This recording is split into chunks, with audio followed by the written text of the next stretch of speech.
C'est un congrès, je pense, qui restera dans les annales de GDS France, puisque il est positif, je dirais même extrêmement positif, puisque nous attendions depuis déjà au moins 2 années, voire 2 années et demie, la signature de l'arrêté sur le BVD par le ministre de l'Agriculture.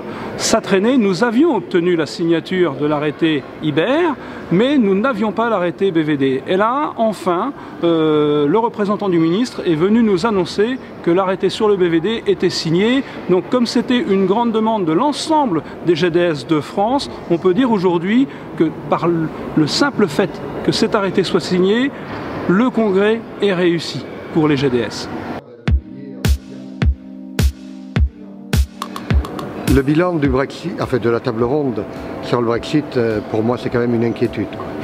Une inquiétude, je pense qu'aujourd'hui il faudrait clairement que les Anglais soient capables de dire ce qu'ils veulent réellement.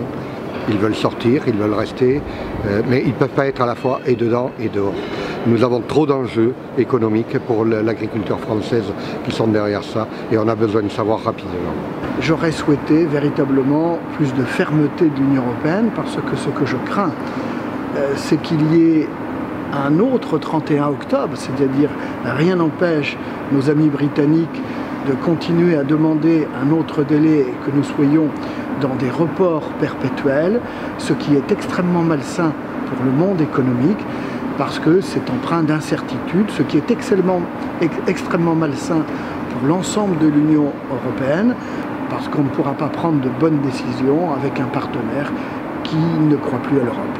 Maintenant, ce que l'on demande à Bruxelles, c'est de voir si il peut mettre en place un plan de soutien massif pour l'élevage en zone Brexit auprès de Bruxelles. Parce que si nous étions sortis ce soir, demain matin, il n'y avait rien de prévu, alors que nous avons dans le département de la Manche 2 vaches sur 10 qui produisent pour le Royaume-Uni. Cette question du Brexit, je le disais hier soir dans mon propos d'accueil, c'est un sujet qui à la fois nous passionne, mais aussi nous inquiète ici à Cherbourg-en-Cotentin, puisqu'en fonction des modalités du Brexit, on peut avoir ici de nouveau à Cherbourg de redevenir une frontière avec un certain nombre de contrôles qui peuvent éventuellement faire perdre du temps aux rotations, notamment aux rotations des animaux, des hommes et des marchandises.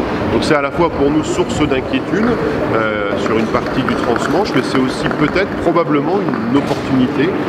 Et on le voit d'ailleurs, Cherbourg-en-Cotentin redéveloppe ses liaisons notamment avec l'Irlande.